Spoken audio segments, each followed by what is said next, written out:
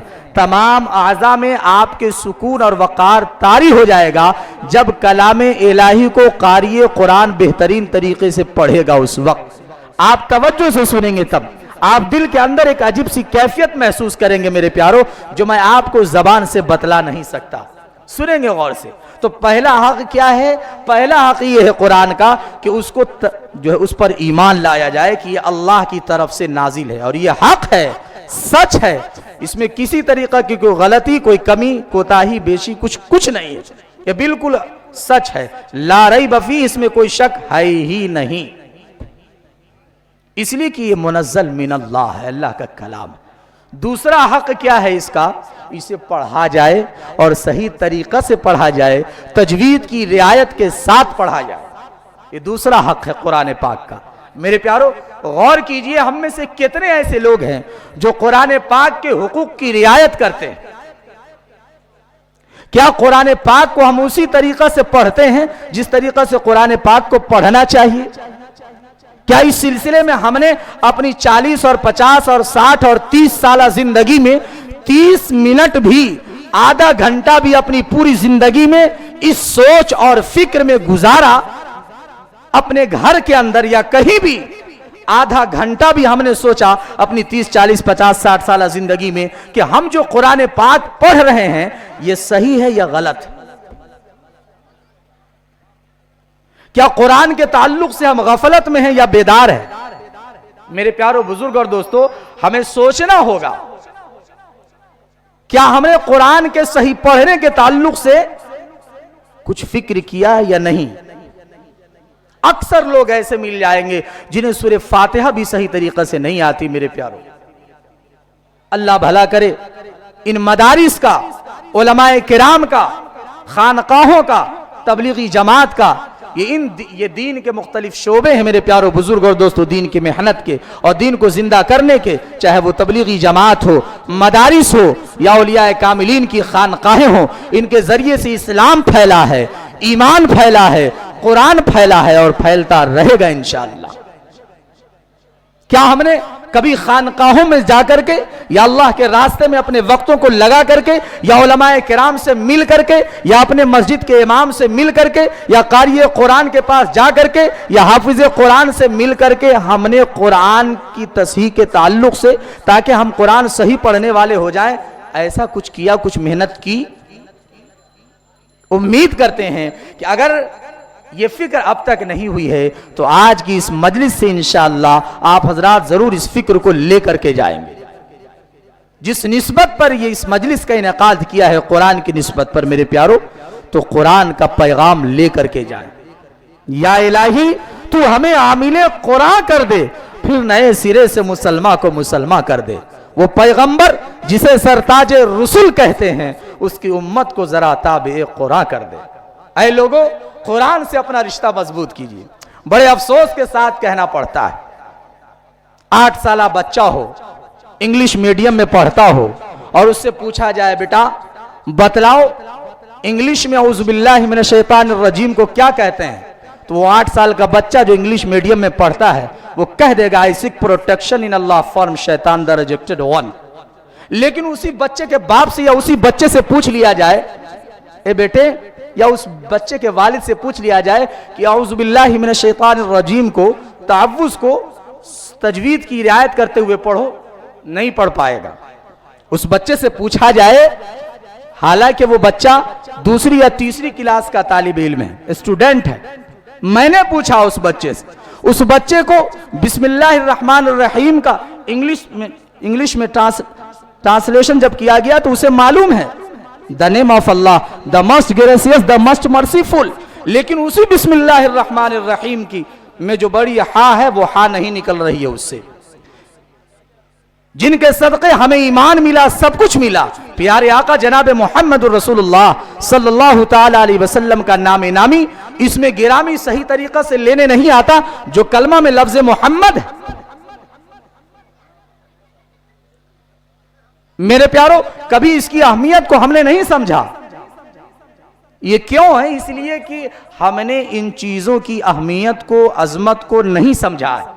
اگر ہمارے دل میں قرآن کی اہمیت اور عظمت ہوتی تو ہم اپنے بچوں کو بھی اور اپنے بڑوں کے پڑھنے پڑھانے کا انتظام بھی اس سلسلے میں کرتے، تاکہ ہر بچہ اور ہمارے گاؤں کا ہر مرد و عورت جو ہے قرآن کو صحیح طریقے سے پڑھنے والا ہو جائے۔ آج کی اس مجلس سے یہ پیغام دیا جائے گا آپ حضرات. انشاءاللہ دو بہترین خطاب نایاب بھی آپ حضرات سماعت فرمائیں گے. امارت شریعہ پھروالی شریف پٹنہ سے انشاءاللہ تشریف لا چکے ہوں گے یا لانے والے ہیں ہمارے استاد محترم حضرت مولانا مفتی قاضی وسیع احمد صاحب قاسمی دامت برکاتہم، نائب قاضی شریعت پھلواری شریف پٹنہ. ان کا بھی مفصل خطاب آج آپ حضرات سماعت فرمائیں گے.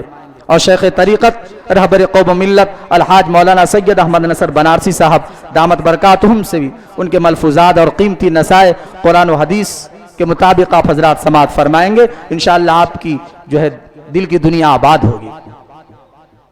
تو قرآن کے تعلق سے ہم کتنی غفلت میں ہیں میرے پیاروں کہ سورہ فاتحہ بھی صحیح تجوید کے ساتھ ہم نہیں پڑھ سکتے. یہ صرف اہل مدارس کی ذمہ داری نہیں ہے میرے پیاروں، ہم سب کی مشترکہ ذمہ داری ہے. چاہے وہ بچے اسکول میں پڑھنے والا ہو، کالج میں، یونیورسٹی میں، دیگر جگہوں کسی اور جگہ پڑھنے والا ہو، چاہے اس ملک کے اندر یا دوسرے ممالک کے اندر جا کر کے وہ تعلیم حاصل کرنے والا ہو، ہمیں یہ دیکھنا ہے کہ ہم ایک مسلمان ہونے کی حیثیت سے قرآن پاک کو صحیح طریقے سے پڑھ رہے ہیں یا نہیں. میرے پیارو، آپ اگر معاشرے کا جائزہ لیں تو آپ اس نتیجے پر پہنچیں گے کہ عمر 60 سال کی ہو گئی ہے، 50 سال کی ہو گئی ہے اور 20 سال سے زائد شادی کو ہو گئے ہیں. محترمہ ان کے گھر میں آ چکی ہیں اور 5 اور 10 اور 15 اور 20 اور 25 اور 30 سال سے بیوی کے ساتھ رہ رہے ہیں.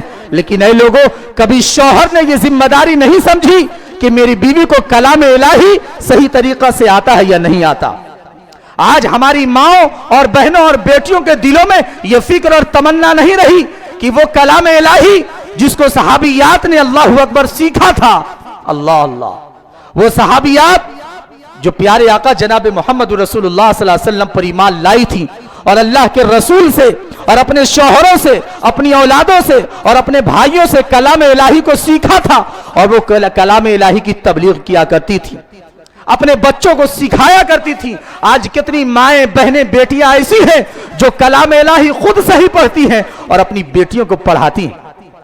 اے لوگوں، اگر ماؤں کا جائزہ لیا جائے، بہنوں کو دیکھا جائے اور بیٹیوں میں غور کیا جائے تو پتا چلے گا سینکڑوں میں 1 یا 2 ایسی بیٹی اور مائیں اور بہنیں ملے گی جن کا رشتہ کلام الہی سے، قرآن پاک سے مضبوط ہے اور وہ اپنی بیٹیوں کو، اپنے بیٹوں کو کلام الہی سے محبت کرنا سکھاتی ہیں، انہیں صحابیات کے واقعات بتاتی ہیں اور میرے پیاروں ان کے دل کی دنیا کو آباد کرتی ہیں اور قرآن کی محبت ان کے دل میں جگاتی ہیں اور صحیح مخرج اور تجوید کے ساتھ قرآن کو یاد کراتی، سمجھاتی، پڑھاتی ہیں. ایسی مائیں بہت کم ملے گی. ہماری ماؤں کو تو کھانا پکانے سے اور تقریبات میں شرکت کرنے سے، بننے اور سجنے اور سورنے سے فرصت نہیں ملتی. اے میری ماؤں، اے میری بہنوں، بیٹیوں، یہ زندگی مختصر سی زندگی ہے. ایک وقت آئے گا کہ ہم سب کے سب پروردگار عالم کے حضور پیش ہوں گے. اس وقت کے آنے سے پہلے اپنا رشتہ کلام الہی سے مضبوط کر لے. اگر ہم نے اللہ کے کلام سے رشتہ مضبوط نہیں کیا لوگوں تو ہم کبھی کامیاب نہیں ہو سکتے. ہم کبھی کامیاب نہیں ہو سکتے. ہمارے پاس کامیابی کے بظاہر سارے آلات موجود ہوں، آلات قدیمہ بھی ہوں اور آلات جدیدہ بھی ہوں، سارے کے سارے آلات موجود ہوں، لیکن ان آلات کے ذریعے سے ہم کامیاب نہیں ہو سکتے جب تک کہ اللہ کے کلام سے اور پیارے آقا جناب محمد رسول اللہ صلی اللہ تعالی علیہ وسلم کی پیاری اور پاکیزہ سنتوں سے ہمارا رشتہ مضبوط نہیں ہو سکتا. اس وقت تک ہم کامیاب نہیں ہو سکتے. اے لوگوں، آئیے ہم سب وعدہ کریں کہ انشاءاللہ قرآن پاک کو صحیح طریقہ سے پڑھیں گے، سیکھیں گے انشاءاللہ. ہم سب ارادہ کرتے ہیں انشاءاللہ. جو لوگ تیار ہیں وہ اپنے ہاتھوں کو اٹھا کر کے ایک مرتبہ بول دے انشاءاللہ. اللہ آپ تمامی حضرات کو قبول فرمائے. تو پہلا حق میرے پیارو بزرگ اور دوستو، ایمان لانا قرآن پر. دوسرا حق کیا ہے؟ قرآن کو صحیح پڑھنا، سیکھنا. جی، یہ دوسرا حق ہے جس کے تعلق سے ہم بہت زیادہ غافل ہیں. اور قرآن سیکھنے کی ایک بات یاد آئی کہ کوئی عمر نہیں ہوتی. کوئی بوڑھے دادا چچا یہ نہ سمجھیں میری عمر 60 سال ہو گئی ہے، اب ہم کا قرآن سیکھیں گے. اے لوگوں، میں نے اس عمر میں بھی ایسے لوگوں کو دیکھا ہے, ایسے آدمی کو دیکھا ہے میرے پیارو, ایک شخص کو جس کی عمر 50 پلس ہے, اور وہ نورانی قاعدہ سے شروع کیا ہے, اور ایک وقت آیا کہ اس نے قرآن ناظرہ مکمل کر لیا. اور ایسے بھی لوگ ہیں جو 50 بلکہ 60 سال کے بعد قرآن پڑھنا شروع کیا ہے. جب انہوں نے کلام الہی کی فضیلت کو سنا ہے, جب ان بوڑھوں کو معلوم ہوا, ان عمر دراز عورتوں کو جب پتا چلا کہ اللہ اللہ قرآن کے ہر حرف پر 10 نیکی ملتی ہے, اور یہ اللہ کا کلام ہے, اسے جب کوئی بندہ مومن پڑھتا ہے تو فرشتے اس کے لبوں کو چومتے ہیں, اور اس کے قرآن پاک کے پڑھنے کی وجہ سے اللہ تبارک و تعالیٰ کی طرف سے اسے نور ملتا ہے, جس سے دل کو سرور ملتا ہے. میرے پیارو بزرگ اور دوستو, جب اسے پتا چلا کہ یہ قرآن ہدایت اور شفا ہے, جب اسے پتا چلا کہ اہل قرآن ہی اہل اللہ ہیں, جو لوگ قرآن والے ہیں, قرآن سے محبت رکھنے والے ہیں, یہ اللہ کے ولی ہیں, جب ان قرآن کے عاشقوں کو پتا چلا کہ قرآن سے محبت کرنا گویا کہ اللہ اس کے رسول سے محبت کرنا ہے, جب اسے پتا چلا کہ یہ قرآن قبر کے گڑھے میں یہ کام دینے والا ہے, جب اسے پتا چلا کہ پل صراط پر یہ قرآن کام دے گا, جب انہیں پتا چلا کہ روز محشر جب اللہ کا سامنا ہوگا تو یہ قرآن ہمیں کام دے گا, جب اسے پتا چلا کہ جب نام اعمال ہاتھوں میں ملے گا تو اس وقت یہ قرآن کام دے گا. میرے پیارو, حتیٰ کہ جب اسے پتا چلا کہ ایک وقت آئے گا کہ جنتی جنت میں چلے جائیں گے, دوزخ میں چلے جائیں گے, جب جنتی جنت میں جائیں گے ان میں سے جن کو جتنا قرآن یاد ہوگا, اللہ تبارک و تعالیٰ ارشاد فرمائیں گے, اے لوگو تم میں سے جس کو جتنا قرآن یاد ہے حافظ قرآن کو بلایا جائے گا اور کہا جائے گا کہ قرآن پڑھتا جا اور جنت کے سیڑھی پر چڑھتا جا. جب انہیں یہ فضیلتیں معلوم ہوئی کہ اللہ اکبر یہ اللہ کا کلام ہے, اس کی فضیلت کا یہ عالم ہے کہ اس میں ایسی صورتیں ہیں کہ اس کو اگر رات میں پڑھ لیا جائے تو کوئی کائنات کا ایسا سپر پاور نہیں ہے کہ اس کا بال بیکا کر دے, اسے نقصان پہنچا سکے. جب اسے پتا چلا کہ قرآن کے اندر ایک ایسی آیت آیت الکرسی ہے کہ جب اسے پڑھ کر کے سو جائے تو میرے پیاروں کو اسے نقصان نہیں پہنچا سکتا. جب اسے پتا چلا کہ قرآن میں ایسی آیت ہے کہ جب اسے پڑھ کر کے سفر کیا جائے تو سفر کی تکلیفیں ختم ہو جاتی ہیں, سفر آسان ہو جاتا ہے. جب اسے پتا چلا کہ قرآن پڑھ کر کے جب اپنے مرحومین کو بخشا جاتا ہے تو اللہ تبارک و تعالیٰ اس کے درجات کو بلند کر دیتے ہیں. جب ان لوگوں کو پتا چلا جن کی عمریں دراز ہو چکی تھی اور انہیں قرآن کو نہیں سیکھا, جب انہیں پتا چلا یہ قرآن تو اللہ کے حبیب پہ اترا اور اللہ کے حبیب نے محبت کے ساتھ پڑھا ہے, اللہ کے نبی کے خانوادے نے پڑھا ہے, اہل بیت نے پڑھا ہے, صحابہ کرام نے پڑھا ہے, تابعین تبع تابعین نے پڑھا ہے, یہ تمام اولیاء کاملین نے پڑھا ہے. کائنات میں کوئی بھی ایک ایسا اللہ کا ولی نہیں گزرا جس کو کلام الہی سے محبت نہیں ہو.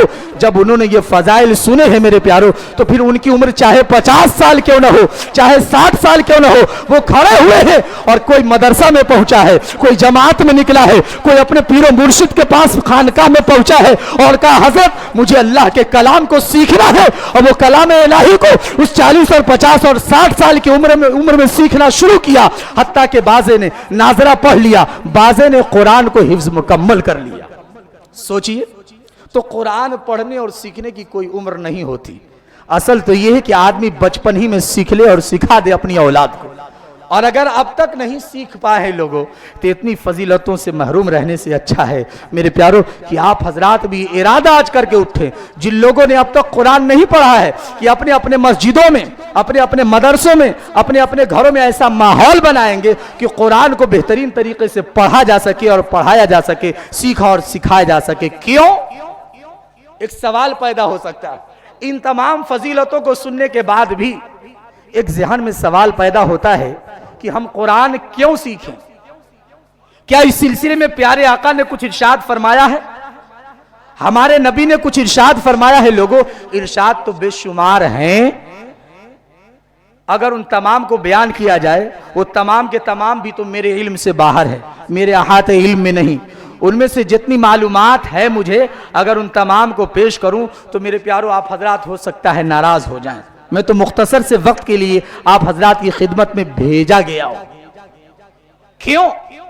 آقا دو جہاں فرماتے ہیں, سوچئے میرے پیارو, خیرکم من تعلم القرآن وعلمہ. لوگ صرف